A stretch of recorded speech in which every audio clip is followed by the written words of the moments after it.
All right. Welcome back, everybody. This is another episode of the No Risk, No Glory podcast. Today I'm joined by or with Houtan Moravej. Hello, how are you? Hello, Vuk. Good. How are you?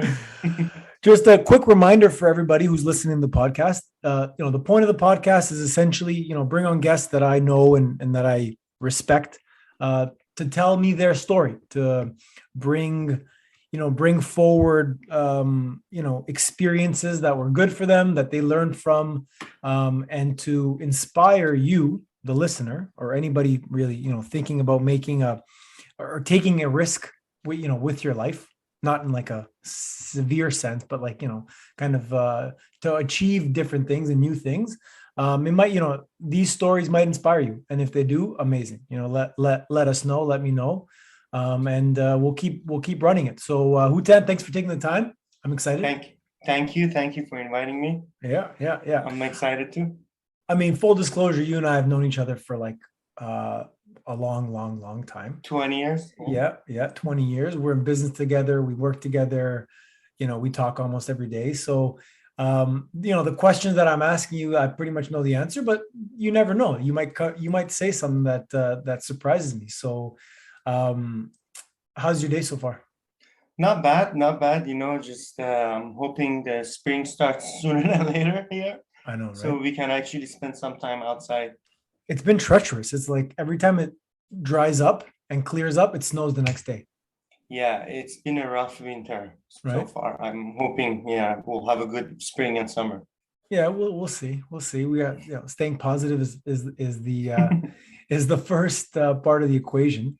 Um, but let's introduce you. Let people know who you are and what you do. So tell me what you do, and how long you've been how long you've been in this role. Sure. Yeah. So I am in work. I work in real estate industry. We have with partners a couple of investment properties that we manage and run. We also I do renovations and do conversions, multifamily conversions in Toronto area, and I also work in real estate sales industry, which I help investors find investment properties or buyers that want to find a property for themselves or sellers that they want to either sell their investment properties or sell their property to move up. So I'm just kind of doing these three roles all within the same industry, real estate industry. Real estate industry. And have you always been in real estate? Well, no. So my story is, I immigrated from Iran back in 2002. Mm-hmm. Came to high school. That's where I met you here in high school, Sir Johnny McDonald. Yeah. Medallion math class. Medallion math Medallion math. class. Yeah. Yes. I had big ambitions back in the day, So Are they coming anyways, true? Are they? yeah, I think so. I think Yeah. so to Good. certain extent. Okay. Yeah. So and then I went to went to university at McMaster University in Hamilton. I studied civil engineering, and then I pretty much worked for 10 years in various roles as a project manager, junior engineer, field engineers, assistant superintendent, and then. I changed the two main jobs. I was in Dufferin Construction doing mainly construction, and then I moved to Metrolinx where I was on the owner side doing management, transit planning, and just uh, managing the projects that the Ontario government brought forward. So we did the procurement and hired contractors. While I was working full time, I read a couple of real estate investment books. The most famous one, Rich Dad Poor Dad, and then there was another one, Your Life, Your Term by the Rockstar Brokerage.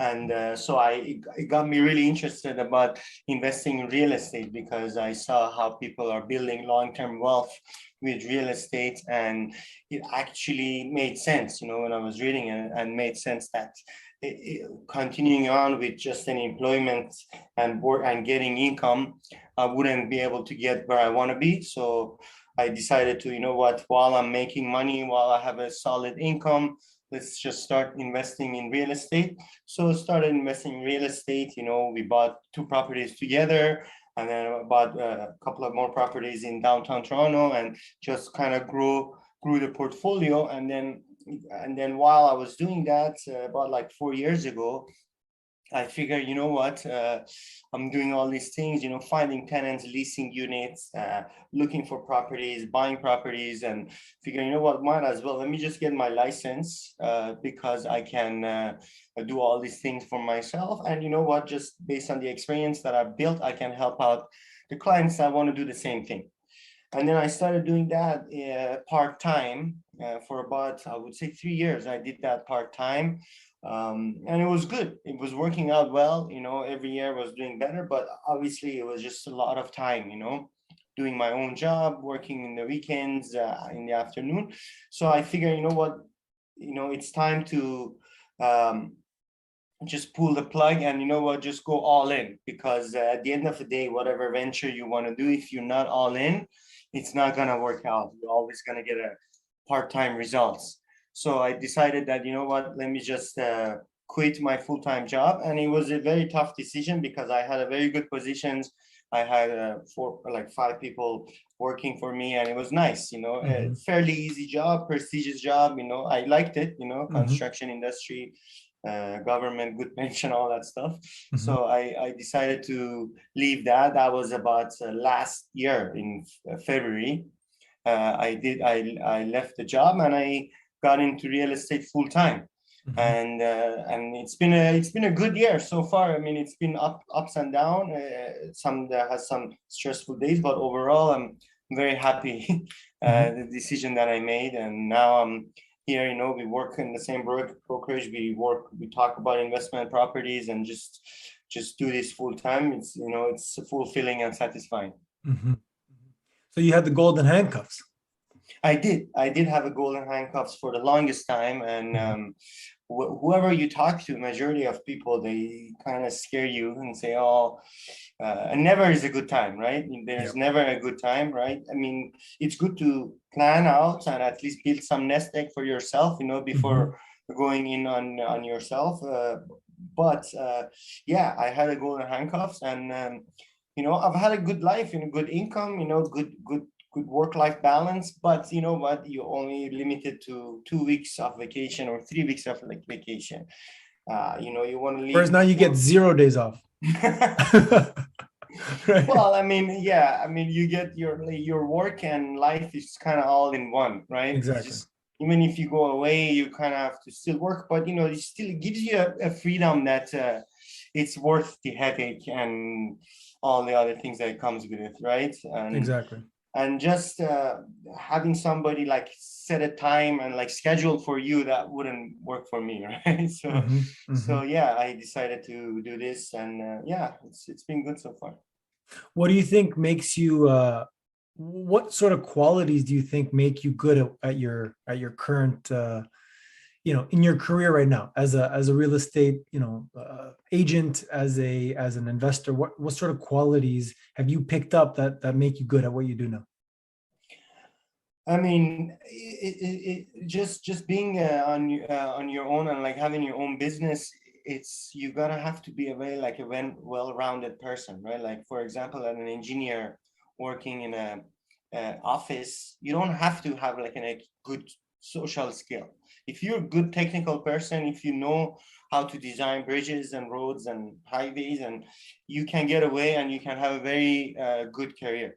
But for being on your own, being a real estate investor, dealing with clients for as a real estate agent, or dealing with different trades for renovation, all that stuff, I feel you gotta be well-rounded. You kind of have to be able to wear different kind of hats on a daily basis, right? From problem solving to just listening to people and trying to solve their problem, and motivation, the motivations to helping different people, and being calm, not getting too stressed, and having a work ethic, all these things. There's a lot of different characters that you gotta have. I'm not saying I have it all, but at least I know that I need to improve on a lot of things and to be able to be a well-rounded person. Were you always a well-rounded person? No, because I didn't feel the need to at the beginning, with my career. I'm like, oh, I don't need to be nice to that person, this person. I'm like his boss or whatever, like I'm client or whatever, right? But now it's changing, right? Now it's like you cannot be like, I'm trying to be like nice with kind of everyone, as long as it's within limits. Gotcha. Sometimes you have to be stern, obviously, with people. But yeah, I mean, now I'm learning more and more that it's important to be well-rounded and have different kind of characteristics and very different kind of hats on a daily basis. So do you think it was your experience that was more, effective in giving you that, like, what, roundedness, or is it kind of, the way you grew up and like your family and your friends and the people that you were around that helped you, I guess, evolve into this kind of person that you are now? Well, it's a combination of all, right? Definitely the people that I surrounded with myself, it has a big impact on me, right? You see successful people around you and how they act and how they deal with things, and you learn the way I grew up, like obviously the wisdoms that's passed on from my parents, and also just the effort by myself to read like self-development books and podcasts and videos and try to kind of learn and improve myself. Like combination of these three helped me to be where I am right now, and it's like a never-ending battle, right? You always have to keep improving yourself, and you always have to keep pushing and getting better. Yeah, no, absolutely. And like you said, for you to leave that job that you had, which was like a great job, great income, great benefits, you were a boss in the sense, in one sense of the word, like you had employees under you. For you to leave that and to start something where like your income is definitely not guaranteed, if things just aren't going right, you're kind of stuck. And so to do that and to leave all that stuff behind is not easy. So I mean, kudos to you for making that move. You did it before I did, actually. And so that's, I think you did it before me. well, I went full time, but you became an agent before I did. Yes. Yeah. So, and a couple of years ago, we were thinking, no, we don't want to be agents. Why would we want to be agents? We just want to be investors, right? But there's so much that goes on, and there's so much value in being in real estate every day, all day long, and for that to be like your breakfast, lunch, and dinner, is how you add value to your clients. I'm assuming, right? Like that's why you're good at what you do, because you do it all the time.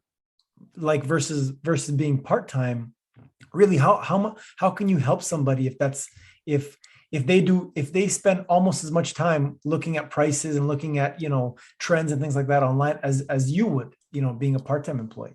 So exactly. Yeah.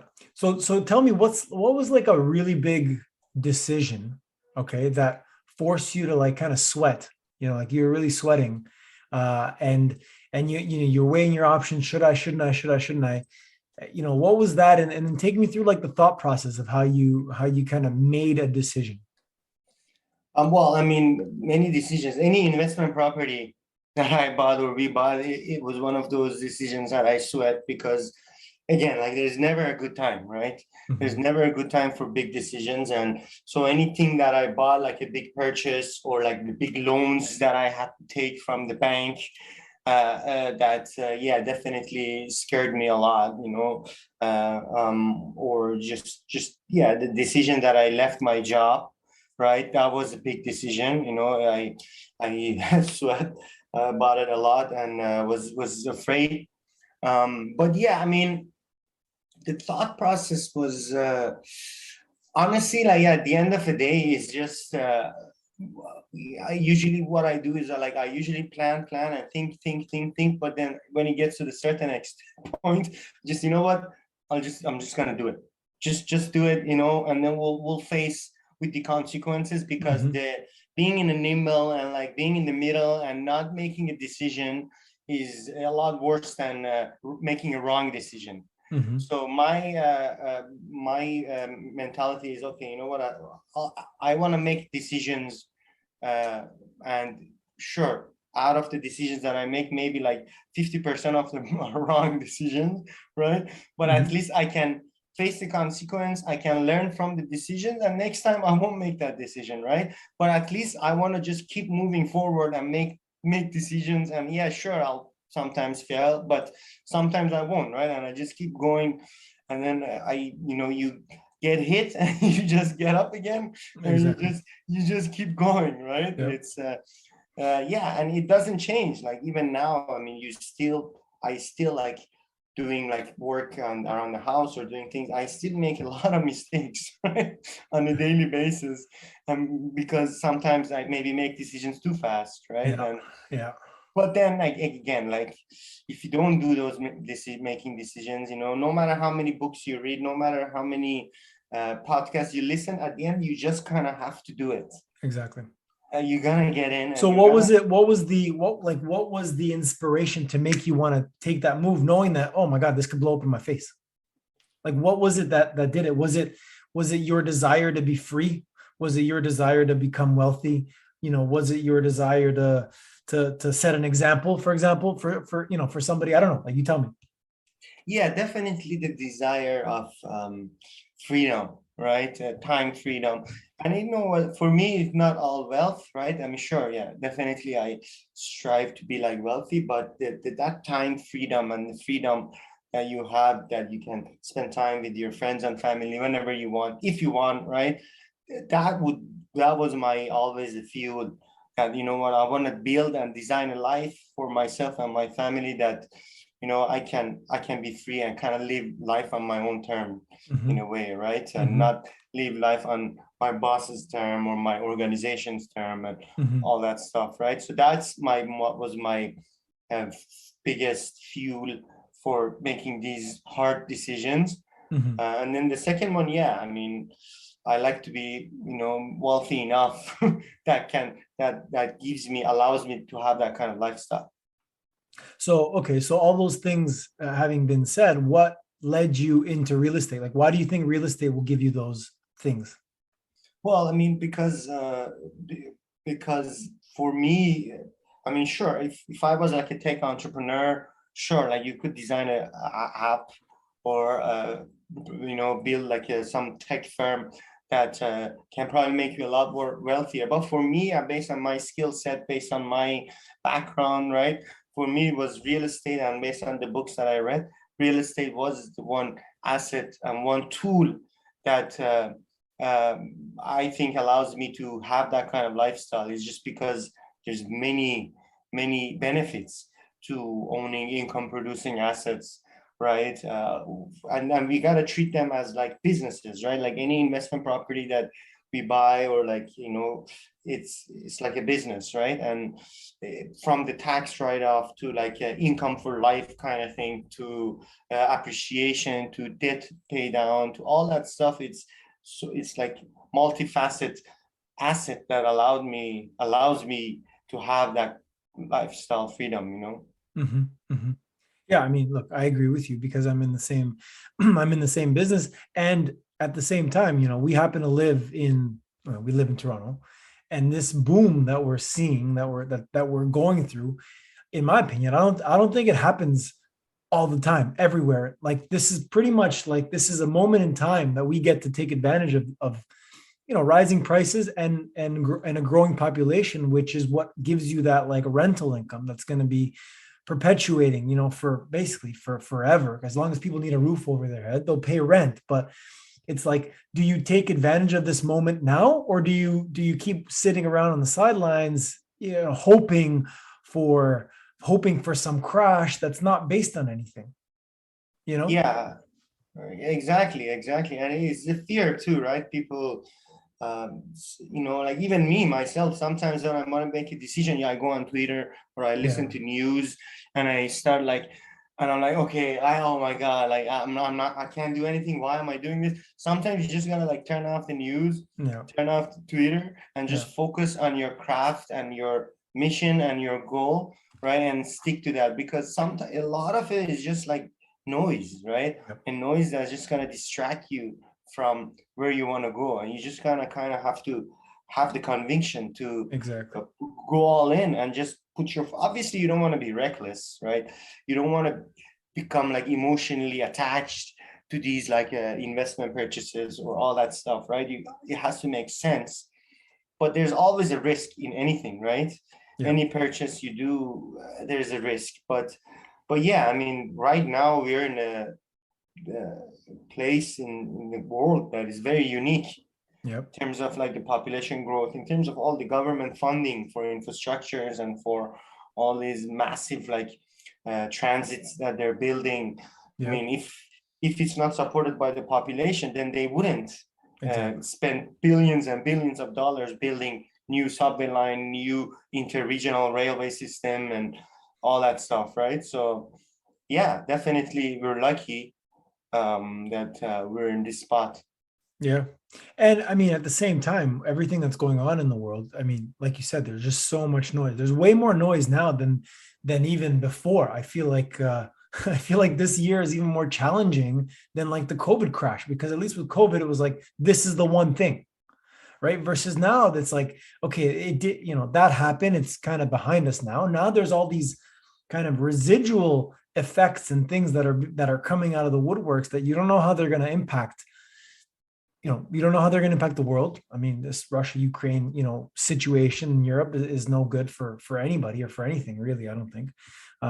But there's just so many things that you could be taking, like so many inputs, to that decision that you need to make at the end of the day. And like you said, you can confuse yourself and you get that analysis paralysis that I think rookie investors, like people that haven't purchased before, right? And they come to me or to you and they say, should I be buying now or should I wait? Because they're, how can these prices keep going? They're too high. They're just too high. I can't buy now, right? Because every investor wants to buy low and sell high. But what if you can't buy low? What do you do?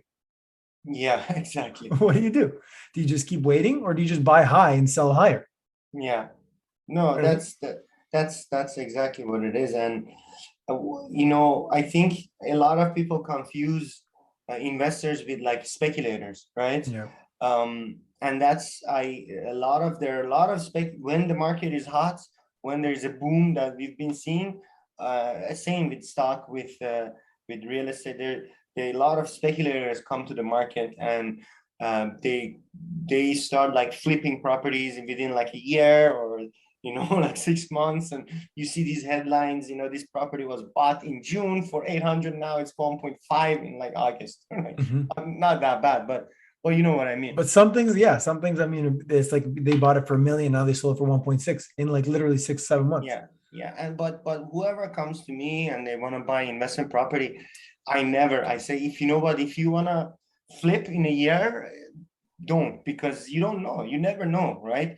But if you have like a long enough time horizon, like in anything, right? Even stock too, you're a lot more familiar with stock than me, but like anything like a real estate, 5 to 10 years, you're not gonna do bad, right? It's just a reality, right? Like a 10-year time horizon, any asset you have, you're gonna be okay. And in the meantime, it gives you revenue, you're paying down the loan, you're getting a tax write-off. It's just so many advantages of versus, oh my God, right now I'm buying at the top of the market, it's gonna crash. Sure, it's gonna crash 20%, but eventually it's gonna come back up again, right? You Mm-hmm. just be able to have to hold it and Yeah. have some cash reserve, Yeah.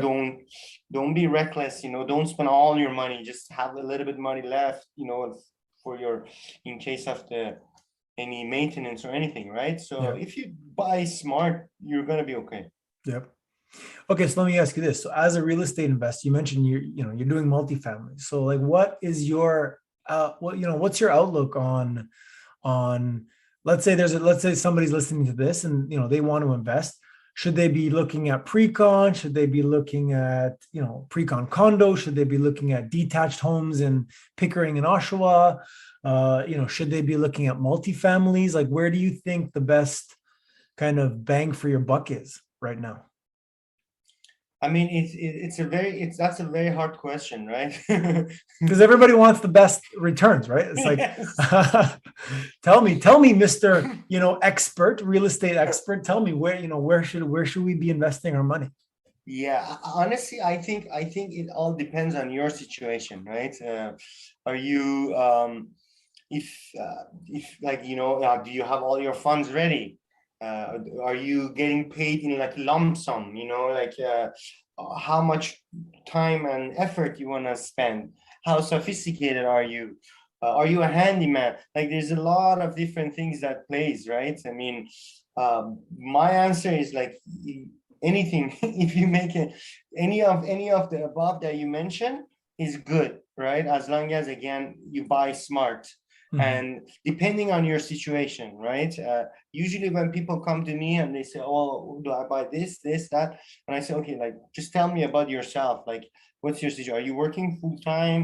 Are you okay? You're working full time. Are you uh do you want to like go drive up to like Hamilton, St. Catharines every weekend or after work, or you willing to sacrifice a lot of your lifestyle to maybe like additional 5% or 3% return, or no?"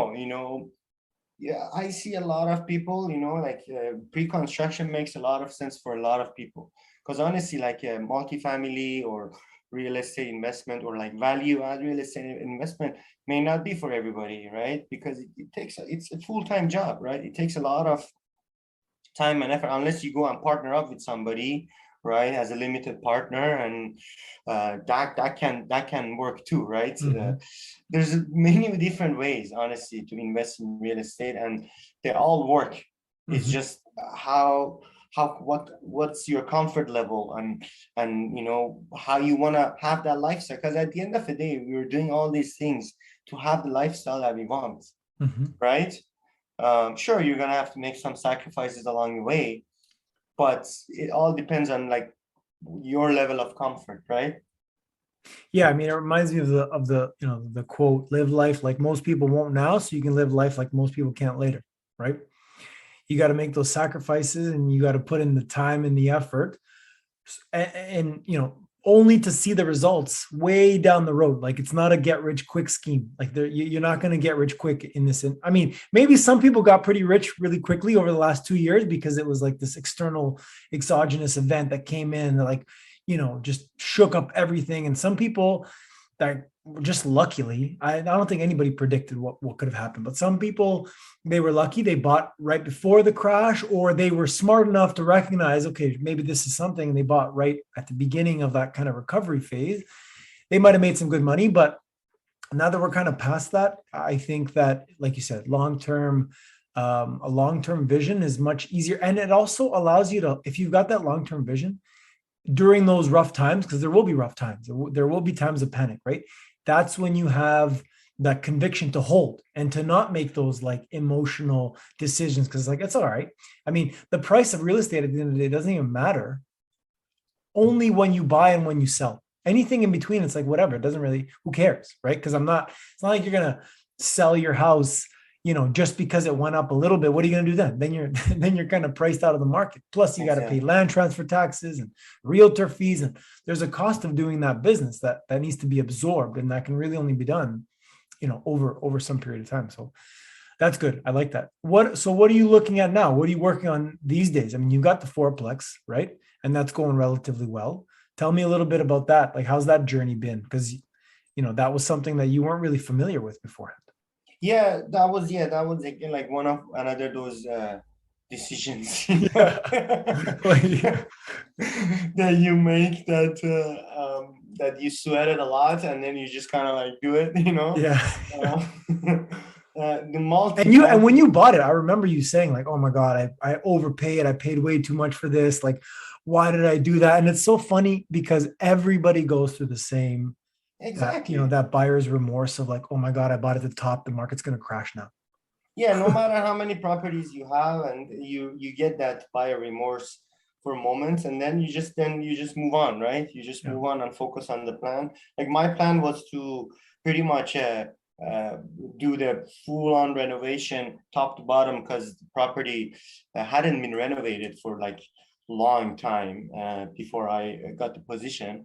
And then, yeah, so I'm just doing the renovation, you know. I decided to to manage it myself, manage the process myself, because the property is fairly close to me, and I thought I have enough experience that I can handle it. Again, that was one of those decisions that, you know, maybe when I look back, I'll rethink it. But yeah, no, it's going well. I mean, I'm doing the BRRR model, you know, where you buy, renovate, rent, refinance, and repeat. So I'm in the process of we're like 90%, I would say, done renovation, and then we're gonna rent it, refinance it, and then hopefully buy another property, right? And then create like a more like a bigger fund, you know, like a syndications, and have limited partners. So like, you know, anybody that wants to invest, because it gets to the certain level of assets that not everybody can invest, including like myself or like you know, because there's just a lot of capital needed, right? Like, so, and when you get to the certain level of properties in Toronto or like GTA, there's less competition, right? So it's good to kind of look at like those bigger size properties that not everybody can afford, right? And then we come in and then we create like a deal structure, like with like a limited partners and general partners, and do these value add multifamily projects, not massive, not big multifamilies, but like anywhere from 3 to 5 or 3 to 6 plexes, right? There's not that many of them in Toronto, so it's very hard. Sometimes you have to convert them. Sometimes you can convert triplex, or you know, like things like that. What do you think about all the the talk about laneway suites and garden suites and you know, the opportunity there? I mean, is that something that you're looking at, that you're considering? Have you had any of your clients ask you about that? Yes, I mean, there's they did. I do follow them, right? I definitely do follow them because it's good opportunities, right? Like the infill development in Toronto. But I actually, like, speaking of garden suite, I just was reading Twitter. Apparently, bunch of family, like bunch of homeowners, like the wealthy homeowners, are appealing the council decision on Mhm. this uh, the home garden suite, because of just the NIMBYism, right? They don't want to have density in their neighborhood and all that stuff. But which is kind of sad, right? Honestly, uh, in Toronto, we're seeing this. Everybody knows we're in like a housing crisis, but nobody wants buildings or like density in their neighborhood, right? Mhm. Mhm.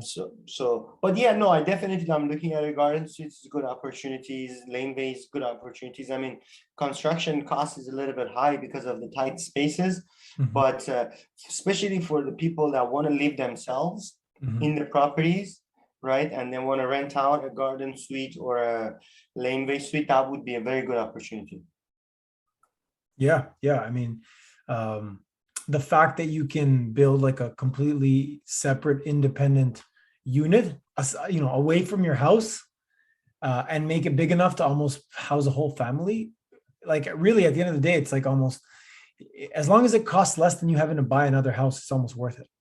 You know what I Yeah, mean? exactly. And then if you have the time and the you know, the willingness to deal with it, like you said, because it's not easy, it's a full-time job, or you have the money to pay somebody to do it, but then your costs go significantly higher. Yes, exactly. Yeah. That's true. I mean, you're doing some work too, right, at your house, and Yeah. doing some conversion and things like that.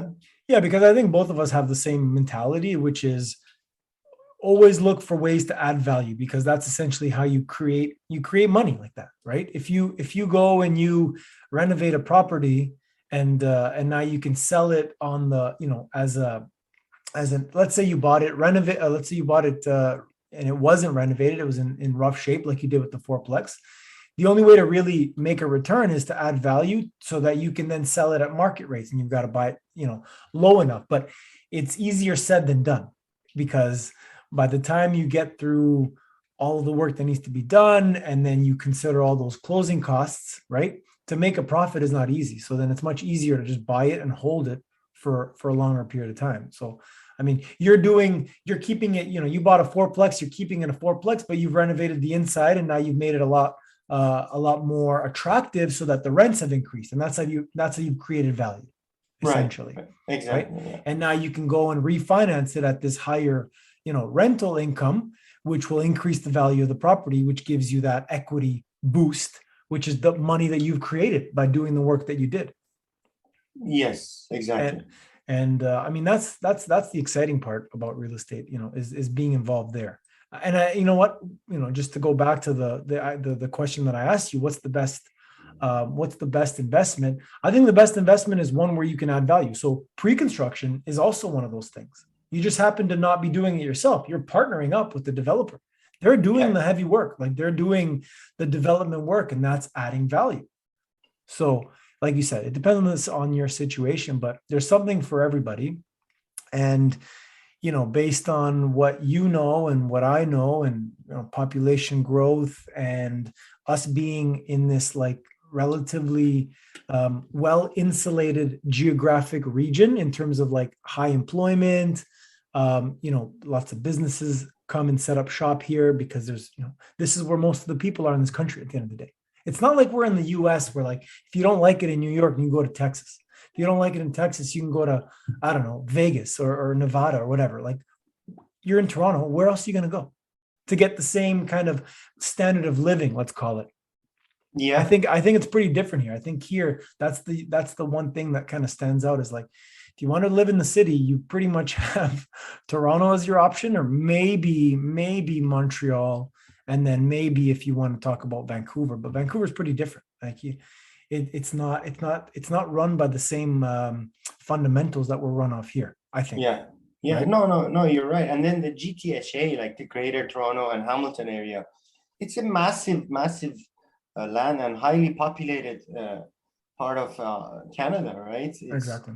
It's like, it's getting more metropolitan. It's getting bigger and bigger, and I don't know. I guess what is it, like around 10 million, like around, like from The like golden, about Golden that. Horseshoe, like from Yeah. Oshawa to like Hamilton and Niagara region, Yeah. and it's so connected, right? Yeah. With transit, with the highways, and it's just become this massive region. Exactly. That all the businesses coming, all the capital is flowing. Exactly. Right. And the other thing, about you were saying about like buying high, and it's gonna get to the point that like people sometimes focus too much about the price, but in reality is like how much you pay for that house in terms of like your monthly payments, right? Like, the interest rates being so low, like maybe like 1.2, 1.3 million dollar house, the payments is not that much, right? Yeah, compared to when the rates were 10% or even 5%, which was like 6 years ago. Exactly, right. And we know, I mean, some people may argue with us, but we know that based on the environments that we're in, it's highly unlikely that the interest rates are gonna jump that high that would like flip the payments upside down, because there's just so much debt in the system, right? From the corporate debts to the government debts to the household debts, right? And now we've got this war, which is, creating the need for aid, and you've got I mean, it's a really interesting spot to be in, because you've got like oil prices that have gone up the roof, which are going to push inflation even higher, which is a time when you would want to increase rates. But if you increase the rates, now you're gonna squeeze all of these businesses that have just come out of this like pandemic, that are in trouble or that were in trouble, and so you're gonna squeeze them even harder. It's a difficult decision to be in, to be like some of these policymakers. Like, I would never want to be them. At this point in time, it's like you're darned if you do, you're darned if you don't. Like, you have to do something, but if you do one thing, that group is going to be upset with you. If you do the other thing, the other group's going to be upset with you. So you can't please anybody really at the end of the day. So, I mean, what's your prediction for this year? What do you think happens? What do you think happens to property values? Both condos, homes, whatever. Like, what's your prediction? Well, I think we've been seeing a market softening a little bit, in the outskirts of Toronto in the GTA is just because it just went up too much, right? For the past 6 months. So Yeah, that it was gapped that up. It was like a gap up, it like it was pretty insane. it was it was very crazy. And I think that's gonna soften up a little bit. It's gonna slow down a little bit, right? And it's uncertain time now, right? So people are spooked. They don't want to like make big decisions. They don't, they may not want to like buy or even sell. So I think we're gonna see a little bit of a stagnation in the Mhm. market. But I feel like it's time for condos now, because now a lot of people that are priced out of the market, they wanna buy something, right? Because at the end, let's say if you have like $200,000 cash and you've been wanting to buy something for past year and a half, and sure you wanted to buy a back house with a backyard, but you can't afford it. It's better to put that money into use, at least get something, Mhm. versus just kind of like get upset at the whole situation, right? So Mhm. I feel like a lot of people are gonna have that mentality, and they're just gonna start move towards condos. So we'll Mhm. probably this year we'll see condos appreciate more than detached properties. Yep. Yeah, That's I mean, that's what I think. Yeah. yeah, I mean it makes sense, right? Like it makes sense that 4 years ago or whatever, a condo downtown was, let's call it a family size condo, 2 bed, 2 bath, was like 750, approximately in that range, 750, 800. But then, a house in Pickering or a house in Oshawa was only like 300, 400. There's a big gap. There's a big difference in that price. So it made sense that people kind of went out there and were buying that cheaper asset because, hey, look, I don't have to be in the office anymore. And now that price of that home in Oshawa and Pickering is like 900,000 to $1 million, and the condo is about the same price, you now no longer have that like intrinsic value for location. Like that Yeah, intrinsic value was lost during COVID. It didn't matter. Location didn't matter. But that's you're right. probably the one thing that's been consistent forever, is that location is the most important aspect of your real estate holding. So totally. I mean, I think we've been telling our clients this for like the last year. Like, hey, look, there's this big discrepancy, and as an investor, that's what you should be looking at. You should be buying the thing that's discounted, not the thing that has that has been Peaked. that has peaked. Exactly, Mm. exactly. However, with that being said, it's like, okay, this house in Pickering or whatever, Oshawa, is 800, 850 now. And like you said, it's not really the price of the property, it's how much does it cost you to live there, because you got to live somewhere, right? So if the cost to own that property, yeah, you have to put some money down, but your rent, or sorry, your payments, your monthly payments, are, if they're less than the rent that you'd be paying, then really the price can't come down much, Yeah. because why would that person sell?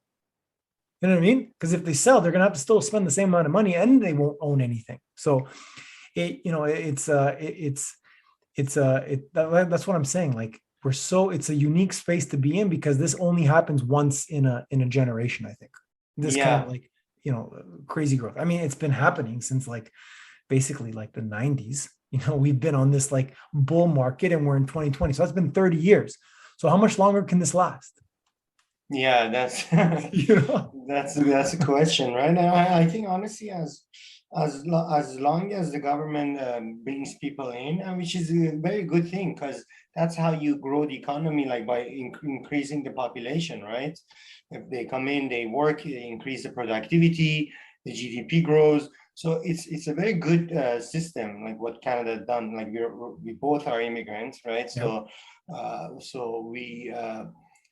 It's this Canada, or specifically GTA, is a region of immigrants, right? And it's Hmm. built by immigrants. So Yeah. I think, and it's going to continue on for a long time. And a lot of people that I know, a lot of people are upset, but still like that, like the whole situation in Canada. But I feel like still a lot of other countries, people would love to live in Hmm. Canada, right? It's just Hmm. because of there's just so many things like they can offer, right? And yeah, housing is a little bit expensive, but yeah, I mean, as long as people are willing to come to Canada, I think we're going to see this growth of property prices.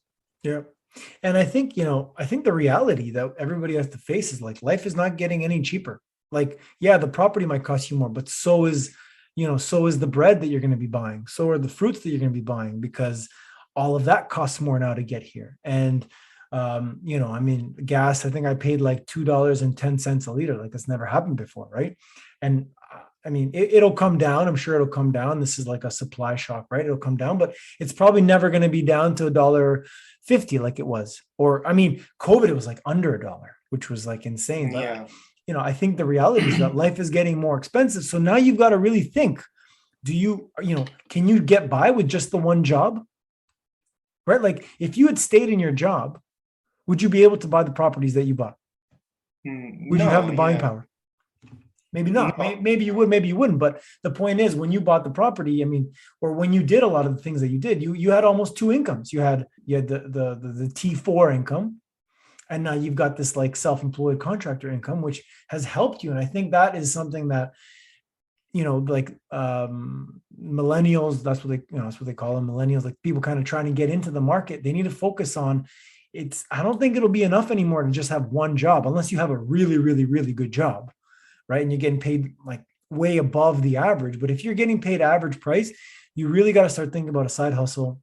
You've got to start finding ways to add value to people's lives, because if you can do that, then money will never be an issue, essentially. Yeah. I mean, that's the way I see it. What do you think?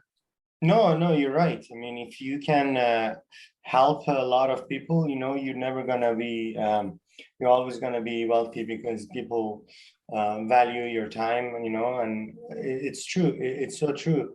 Yeah, and the other thing is, another reality is no matter, I mean, how you look at it, our currency is getting devalued too, right? That's another thing that you should also talk about, right? I mean, that's just the way that maybe governments and central banks can manage this much debt in the system by just devaluing the currency. We've seen it, all the countries, all the economies before, they've done it, right? So it's nothing new. Mhm. And so I Exactly. feel So like is the price of the home higher, or is the value of the dollar lower? exactly, right. And sure, we're pegged against the US dollar, right? So but like you look at it, like currency all around the world is getting Exactly. devalued, Yeah. so everybody is just a reality, right? And of course, like a hard asset which which has a proper replacement cost, such as a real estate, it's going to go up because your currency is going down, right? Like, yeah, Mhm. the price of steel has gone up, lumber's gone up, cement's gone up, everything's gone up, all the construction materials gone up. Yep. So of course Exactly. it's going to reflect on the property Of prices. course. Yeah, because otherwise there wouldn't be a business to build, because then there's got to be some profit margin for the developer to take that risk and to build those homes.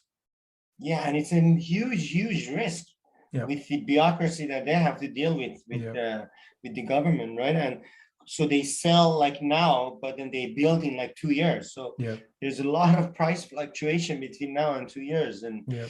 And honestly, I don't think they're making massive like profit margins. No. Probably like a very like a standard profit margin I that think it's any like 8 business. to 10%, 8 to Yeah, 15%, something like that. Yeah. yeah, anything that they have like tons of staff that they need to Yeah. carry, right? So they Yeah. have to make that profit. Otherwise, why would you be in the business Exactly. and like going through so much stress and pain and Yeah. not make any money?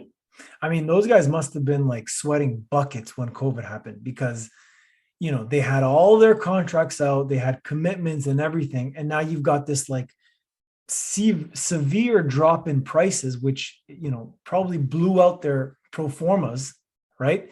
And then it's like, what do you do? So I think, I'm sure there were people that panicked. I'm sure there were companies that took unnecessary decisions, made unnecessary decisions, but the ones that held on, the ones that said, hey, look, we think this is going to be, temporary. And look at where we are now, right? Like pre-construction prices in the city in like downtown Toronto are like 16 to 1800 a square foot. And before COVID, they were like 13. And I Yeah, remember, I remember one of my clients who bought right before COVID. He's like, "Oh my God, I got to sell. No, I'm not going to give the rest of my deposits because this thing is going to be underwater." I'm like, man, don't do that. Just go through with it. Just keep that long-term, buy and hold mindset, and you'll be fine. And now, now we laugh about it, right? But at that time, it wasn't a laughing matter. It was like, oh my God, this is like the end of the world. It is scary. It is scary. Like, it's when you see so many things happening in the news and they're like dead bodies are coming from the hospital and taking so like, at the beginning, there was like that like a Navy ship from that came to New York, right? Like it was like, and the media is pumping it up, like they were just loving it, right? And so these things scare people. Yeah.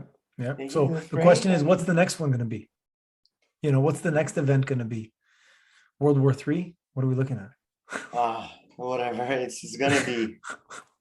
There's always Whatever's something, gonna, right? there's always something. Yeah. Yeah. There's always something. But you can't really control what's happening outside you, but you can control what happens inside you, right? How you handle with things and just keeping emotions aside and just staying on your path. Yeah. Are you meditating? You meditate? Like once in a while. I get into this zone that okay, I'm gonna do it like every day, Yeah. and I do it and then I just forget and then it's just, but it's something that I read a lot about it and I see a lot of people and that do it. It's definitely a helpful tool, like going to gym, like working out. And my friend the other day mentioned to me, like if you don't meditate, that's fine because it's not. I don't think it's for everybody. You've got to figure out what's right for you. But it's the fact of like exercising your mind that's important. And so you don't have to meditate to exercise your mind. Why don't, you could pick up a musical instrument, and that will do it. Right? If anything that you can focus on 100% completely on and forget about everything else that's going on is basically a form of meditation, whether that's playing music, playing a sport, playing with your kid, whatever it is, right? Anything that you can disconnect from your regular typical daily life from is a form of meditation. So that's so true. Yeah. I remind myself of that all the time because I don't meditate, but I play sports, and that's my moment to kind of break free, from the daily life and get super competitive. You know me, right? And that competitiveness is what's like, it's allowing me to like focus because I really, really want to win. Yeah. No, for sure. It's definitely like playing sports is really good. You still play soccer and volleyball, right? Yeah, but I I twisted my ankle the other day. So it's, as you get older, the injuries, they linger for longer, but hopefully it keeps me young, staying active. And for sure. Yeah, you and I used to play soccer all the time, but now that you're this, big shot developer guy, you got no more no more time. No, the one thing you mentioned, the competitiveness, like sometimes I would get too competitive than my abilities, right? And then I would get myself injured, right? You really want to win or you really want to defend that ball and you just go sprint hard, like after 2 weeks of not doing anything. Yeah. And then, and then you just one wrong turn and then your ankle is twisted and then you're off for 2 weeks. Yep. Yeah, that's exactly what happened to my soccer career. It's okay. You'll be back. You'll be back on the pitch. You'll be back on the pitch soon. All right, cool. You have any last kind of words of wisdom to leave off before we get into the speed round of questions? No, honestly, like just I tell people just don't get too worried about like the noise that you hear on the news and on the media, and just kind of like focus on the path and your goal, and you be happy down the line. Cool. I like that. All right, ready for the speed round? I've got 3 questions for you. Sure. They're easy. Okay. Number 1, what's your favorite vacation spot? Where do you like to go away on vacation? Vacation spots, definitely somewhere that I can swim in the salt water. So that could be anywhere down south, like Mexico and like Costa Rica, or like in Europe, south of Europe, Greece, Spain, Portugal. I love those areas. Do you ever see yourself living in that vacation spot? maybe, yes. That's one of those like lifestyle things that I would like to reach at some point, Mm-hmm, mm-hmm. because Canadian winter is rough, it's Yeah. hard. So if you can get away for 3-4 months and have an ongoing business, that would be very good. And that's something that I'm thinking, Mm-hmm, to mm-hmm, build. mm-hmm. Maybe not next year or so, but eventually. Good, good. All right, and save me a room wherever that Yeah, wherever that ends up 100%. being. Okay. Yeah, for sure. All right. If you had $150,000 today, what's the first thing you would do with it? Invest in an asset, like Uh-huh. income producing assets. You wouldn't blow it on. You wouldn't put it all in black and just like and just. Well, I mean, depending on which level of what level are you? If let's say if I'm 22, 23, I would definitely allocate like maybe $10,000 to $20,000 on education, on maybe coaching or anything, right? Something that kind of fast forward my journey, pushes me, Mhm. and try like makes less mistake, right? There's tons of like real estate investment courses and webinars and their coaches, right? And I think maybe spending some of that money on educating yourself, whether if you want to invest it in like stocks or options or whatever, or like in real estate investment. I think the first key thing is to educating, right? Like you're gaining that knowledge, initial knowledge, because the more knowledge you have, the more confident you are, the less scared you are in anything you do, right? And have that, and then a lot of these coaching program or like education brings you that support group that Mhm. you need, right? And so I would definitely allocate some of that money to education, and then the rest would be investment in like an income producing asset. Very responsible answer. I was hoping you would say, something like, "Yeah, I'm, I'm going to blow it on a private jet, and I'm going to Switzerland because I'm." Ski for a weekend. Yeah. Exactly. Yeah. Yeah. No, that's good. That's the right advice to give. All right, last one. Put your thinking cap on now because this one's going to be a head scratcher. Okay. How many sides does a house have? How many sides? Yeah. 5? No. No. No. Like, well, it's the back, the front, the two sides, right? And then the top. Mhm, mhm. What is the right No. answer? A house has two sides, an inside and an outside. That's good. That's good. That's good. Yeah. Yeah. That's very Okay, good. man. Okay, my friend. That was Okay. good. That was fun. Yeah, Uh, for sure. there's some nice little nuggets of information in there, some nuggets of wisdom.